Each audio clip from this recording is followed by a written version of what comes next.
हर बार जब तुमने विश्वास की जगह चिंता को चुना तो तुमने इस ऋण को और बढ़ाया है।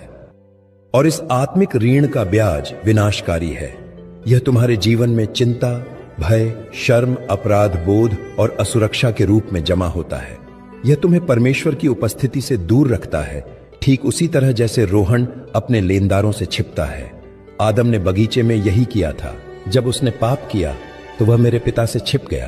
तुम प्रार्थना करने की कोशिश करते हो, लेकिन तुम्हारे शब्द छत से टकराकर वापस आ जाते हैं, क्योंकि तुम्हारे और पिता के बीच अपराध बोध की एक मोटी अदृश्य दीवार खड़ी है। तुम जानते हो कि तुम योग्य नहीं हो, तुम जानते हो कि तुम असफल हुए हो, और यह एहसास तुम्हें पंगु बना देता है।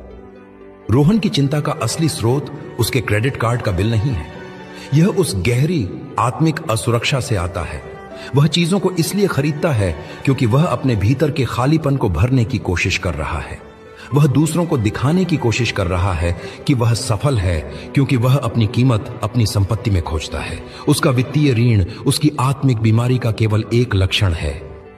लेकिन सुनो, मैं तुम्हें डराने या तुम्हारी निंदा करने नहीं आया, क्योंकि परमेश्वर ने अपने पुत्र को जगत में इसलिए नहीं भेजा कि जगत पर दंड की आज्ञा दे, परंतु इसलिए कि जगत उसके द्वारा उद्धार पाए। यूहन्ना 3:17। मैं तुम्हें आजाद करने आया हूं। याद करो मेरा वह वचन जो तुम्हारी आत्मा का कंपास है, जो हर समस्या का सच्चा उत्तर है। परंतु पहले तुम परमेश्वर के राज्य और उसके धर्म की खोज करो, तो ये सब वस्तुएं भी तुम्हें मिल जाएंगी।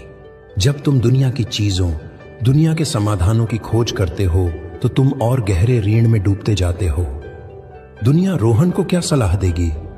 एक और लोन ले लो ताकि पुराने लोन चुका सको। और ज्यादा मेहनत करो।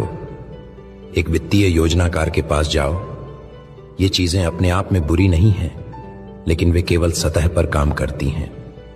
वे एक कैंसर के मरीज को दर्द की गोली देने जैसी हैं। वे अस्थायी राहत दे सकती हैं, लेकिन वे बीमारी को ठीक नहीं करती। जब तुम राज्य की खोज करते हो तो तुम एक ऐसे राजा की खोज करते हो जिसने पहले ही तुम्हारे सारे ऋण चुका दिए हैं। मैंने तुम्हें उस निर्दयी दास की कहानी सुनाई थी। वह राजा के सामने लाया गया और उस पर 10,000 तोड़ों का ऋण था। वह उसे चुका नहीं सकता था, इसलिए राजा ने उसे उसकी पत्नी और बच्चों को बेचकर ऋण चुकाने का आदेश दिया। दास ने गिड़गिड़ाकर दया की भीख मांगी और राजा ने करुणा से भरकर वह असंभव ऋण माफ कर दिया। उसने उसे पूरी तरह से बिना किसी शर्त के आजाद कर दिया।